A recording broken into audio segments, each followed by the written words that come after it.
Hey guys, it's Retro Rose here, and welcome back to another Wishy Monday where we play cute and cozy games. And today we're going to continue our life beginning and always, and we're going to do the moments first step too. If you're new here, again, my name is Retro Rose. I play a variety of games from indie horror, visual novel, adventure, suspense, action, you name it. And again, we're going to continue our life beginning and always, and we're going to focus on the escapade moment. Let's get started. You looked up, noticing the sun was fully setting. You have been trying to delay the end of the day for as long as possible. The evening breeze tickled your nose as you sat on your front porch, munching on fresh watermelon slices.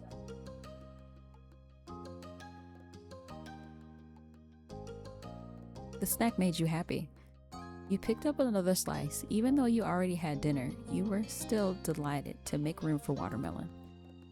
Oh. You turned to look at Cove. You both had been sitting in the comfort of silence for a while now. He sat next to you, close enough for your shoulders to touch. He was happily absorbed in his thoughts and his own slice of watermelon. Chuckling, you watched his face twist in discomfort. He had to stop chewing and spit a seed into the bush. I bet I can spit a seed farther than you.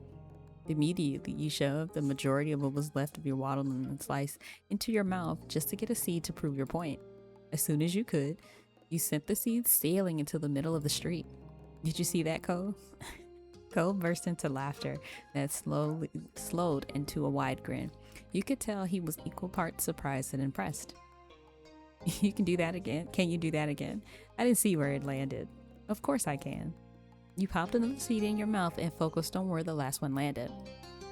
Setting the seed free. You got it to go further than this time. Not bad. Not bad. You had Cope chuckling again. It was taking a lot of focus to stay looking serious and not break into laughter yourself. I'd like to see you try. I will. Cope took a mouthful of watermelon, face grimacing when he had the seed. Then his expression morphed into a focused look, and he sent the seed flying, landing in a similar spot to yours. Wait, you got to do two. I need to try another. He spoke before you could even comment on his non-victory. His determination got you laughing. He quickly sent another closer to where your second one landed. It seems we're evenly matched for now. Yeah, for now.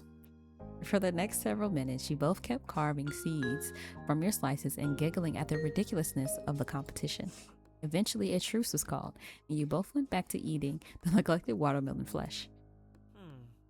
I wonder if I'll have another slice after this one. That one is yours. That one is your third already. Is that bad? It tastes really good.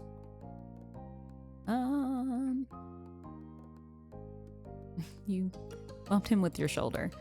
Cove matched your smirk. He gave you a nudge in return. A little while later, Cove flinched, making a confused sound.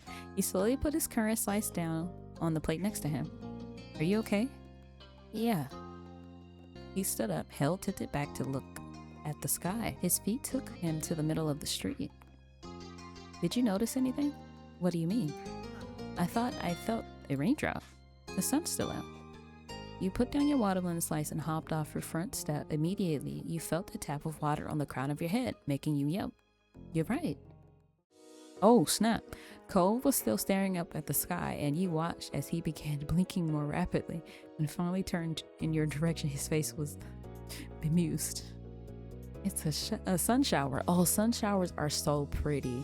Like, when we used to go to Florida, like as a graduation present, with my family, we would see sun showers. They're absolutely gorgeous. It seemed crazy, but soon you couldn't avoid the drop that began increasing into a light shower. Booming with laughter, Cove kicked his shoes off towards his front door, beveiled in that moment. It felt kind of special to you. Something rooted you in place, and you couldn't quite put your finger on any word to describe the feeling. Elated, he was jumping and spinning in the rain. There was also a warmth radiating from him. Then you joined Cove. You ran over to stand out in the street with him. He smiled at your approach and offered you his hand. You took it.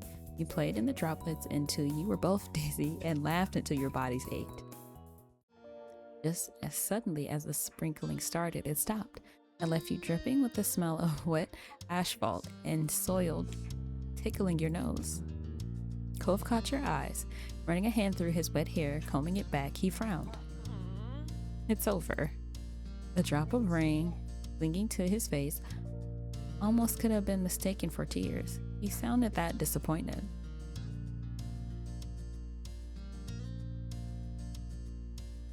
I wish it lasted longer, even just a few more minutes, and then a few more on top of that. He looked at you with such enthusiasm that you couldn't help but chuckle. You then looked over to your door inside. You knew Ma wasn't going to be happy to see you trailing water into the house. Cole rubbed his arm awkwardly. He must have been thinking the same thing because he watched you sympathetically. You can try off at my house if you want. My parents won't mind. You're the sweetest guy I know. Thanks. It's not that big a deal. It is. I could already hear Ma's cries over my wet footsteps being all over the halls. I know, it's okay. Cove led you inside and you stayed close to him. We have a ton of spare towels. I just gotta dig them out of the hall closet. I think I'm gonna borrow some clothes from you too. Cove didn't have any of the towels yet, but he came back into eye shot so you could see him stare at you flatly and roll his eyes. Aha, we're not exactly the same size. You'd be swimming in my clothes.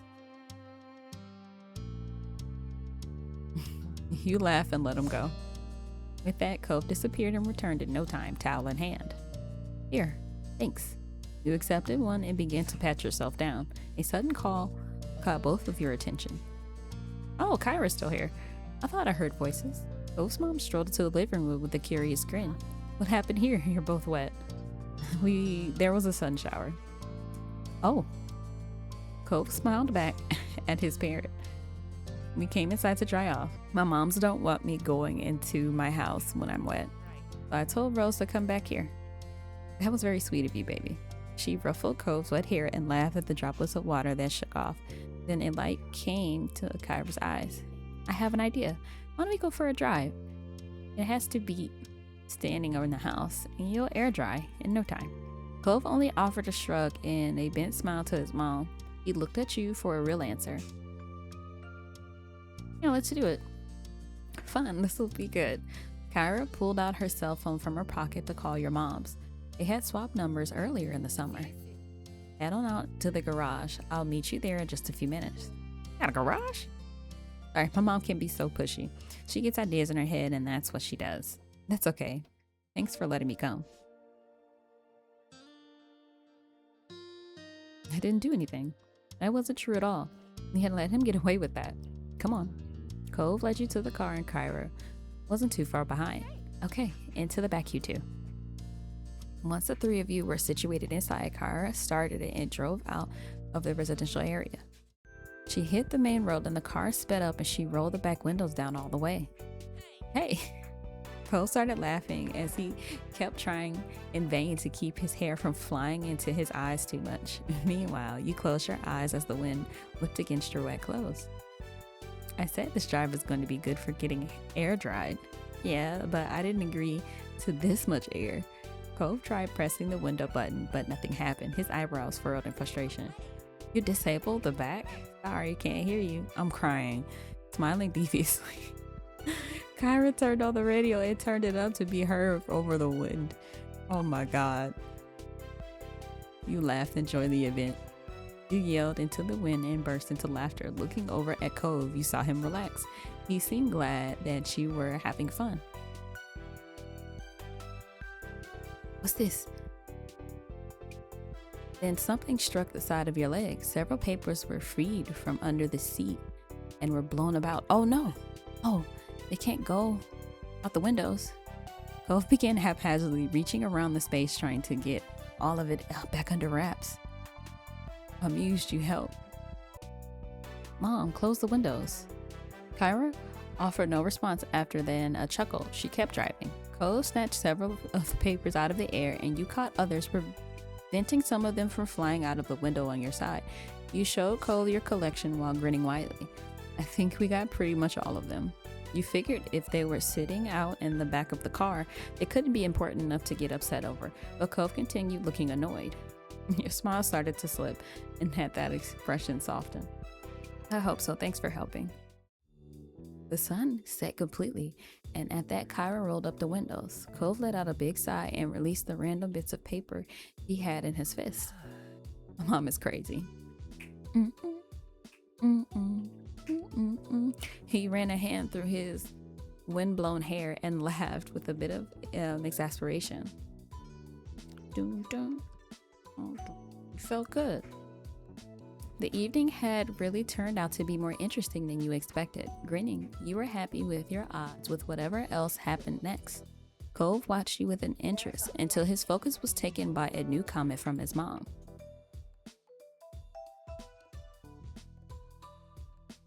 I bet you're not feeling damp anymore. No, but I feel tricked. You sighed with Kyra. She did say she was taking us on a drive to air out, and that's what happened. Precisely, Rose. Kyra continued driving. The radio volume was adjusted for the closed windows, and everyone was sitting more comfortably. Kyra lowered the sound even more. After pulling into a red light, she took the chance to turn around, and you caught her coy smirk. Does anyone know what we drove past during the drive cycle? No? A movie theater. Okay. Most places have one somewhere. It isn't that late, you know. We could probably still catch a show. Really, Mom? We don't even know what we're playing. That's what makes it fun. I want to see a movie. Both of you? You seem hesitant. You gave him a smile and Cove eased up a bit. Aw. Don't get me wrong, I'm not advocating impulse behavior every day, but it's important to seize the moment when you can. We might never have another night like this. And don't worry, Rose. I said I'd watch over you for the night, not just 10 minutes or so. I put your parents in the loop about hitting the movies as soon as we get there. I didn't bring any shoes. You should always bring shoes when we're going out. I didn't know we were going anywhere. I thought we were just going to be in the car. We'll sneak through quick. No one will notice. You can do it. Just this once. You bounced in your seat excitedly. That was actually going to happen. Kyra was right. You never got to do stuff like this. Kyra drove into the theater parking lot and shut the engine off. With the unbuckle of her seatbelt, she ushered you and Cove out. Despite being hesitant to leave, once outside, Cove burst into a sprint towards the cinema. You hurried behind, but you figured cold tarmac on his bare feet was what was fueling him on ahead. Inside, you noticed there were no lines. All current shows had already been started. Kyra paid that no mind and strolled up towards the counter with some words of encouragement. A third of the running time is ads these days. We haven't missed anything. Meanwhile, Cove stood next to you awkwardly. He shifted from one foot to the other, constantly keep looking around. His shady behavior would have made him much more likely to get caught than standing still would have, if there were people around to really notice. It was pretty goofy. You teased him over it. And I thought you loved being barefoot. Outside. Well, on the bright side, I bet you'll never forget about your shoes again, huh? Never. Eliciting a sigh of relief out of you, Kyra returned with the tickets in hand. She quickly hurried you and Cove towards the showing room. I'm so sorry for a little hiccup, but hold on. We almost made it home free. Once we sit down, it'll be smooth sailing.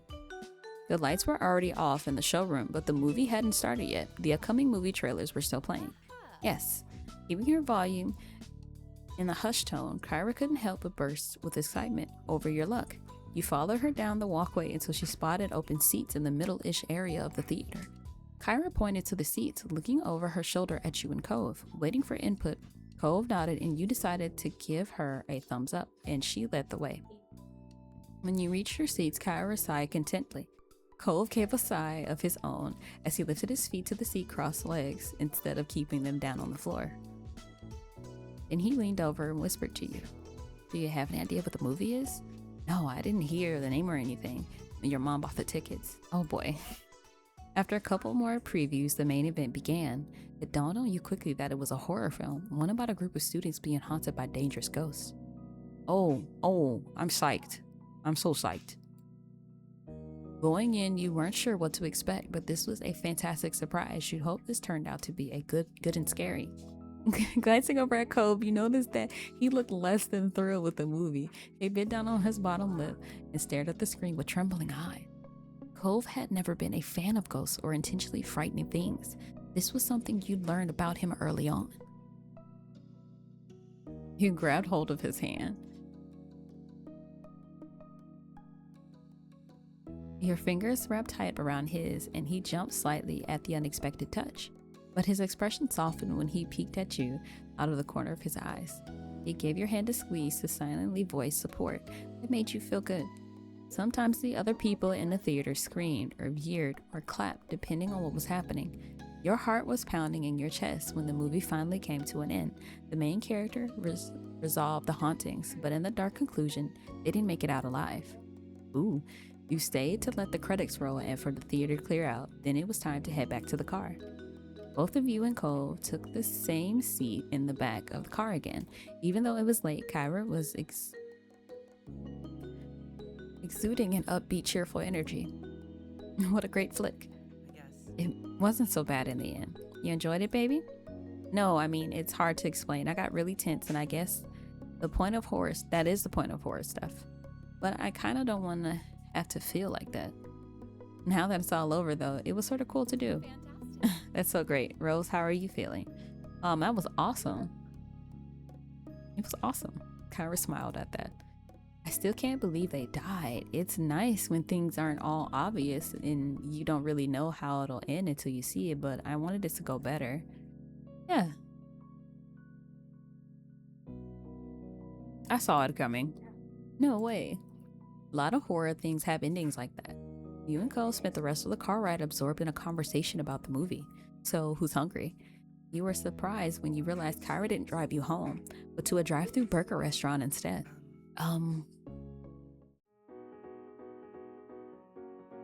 Yeah. That's the spirit. Get whatever you want.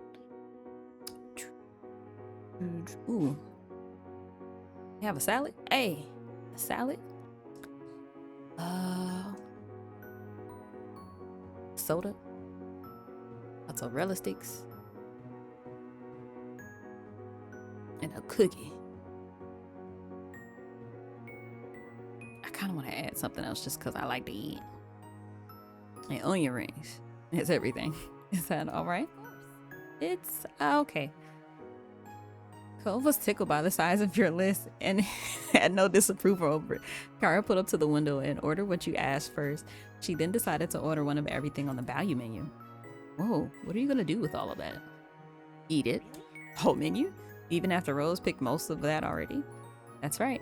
There's only maybe 10 things on it, and there's about $1 each. I can swing it. And besides, whatever we don't finish is going to feed your dad. He'll be in heaven. Cole sighed affectionately at his mother's antics. Thank you. You're quite welcome. A few minutes later, Kyra exchanged her money for multiple bags of food, which she quickly tossed to you in the back seat, as she drove off until the night. Can you pass me something? What should I grab? Surprise me. You chose one of the wrap sandwiches and handed it to her. You had no idea if it was a burger or something else. Thank you very much. Accepting that this was what was happening, Cove shrugged and started pulling food out of the bag for himself. Cove ended up with some onion rings and he happily munched on them. You grabbed something that you liked. You weren't even questioning Kyra's crazy ride anymore. The adventure continued and you were so preoccupied in the back that you almost didn't realize the car had stopped. Kyra turned to look over her shoulder. Okay, party people, it seems we reached the end of the road. Confused, she checked out the window and saw nothing except empty road ahead. And then you noticed it, the now leaving sign. Kyra took you through the entire town. What are we doing here? Kyra turned the car around and parked it along the side of the road. I think you both could use a break to stretch your legs. I doubt anyone is going to come through here this time of night. Besides, I need to make a call, so go on. Cove shook his head and got out of the car without a fight. Now you followed Cove. Sunset bird, You got out and caught up with Cove. He was busy looking at the stars and stretched his arms while he strolled along.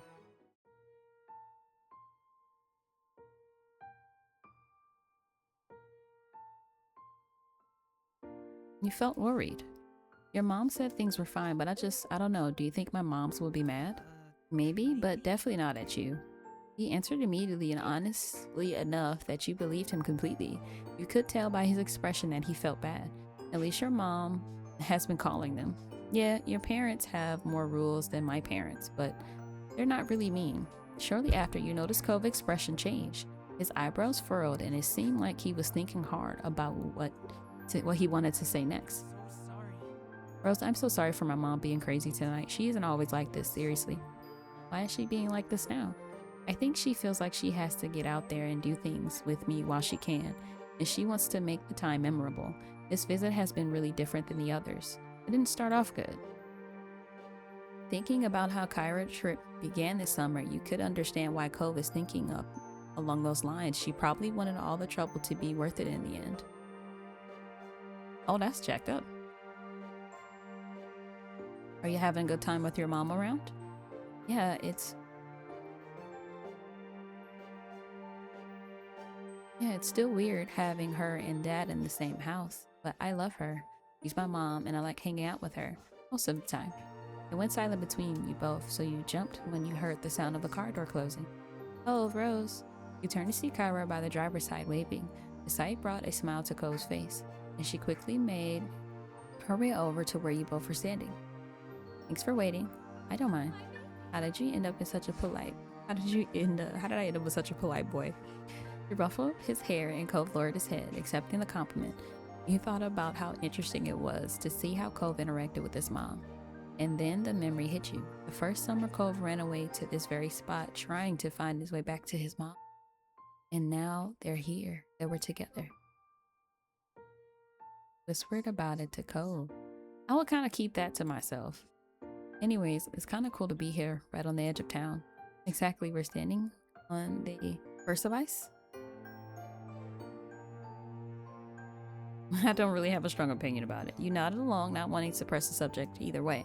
I let out a big breath of air. We should probably call it a night, huh? Oh, hey, baby. It's the baby. It's the baby.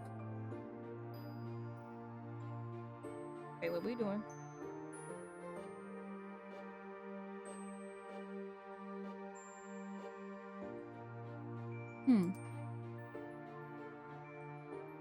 Let's go.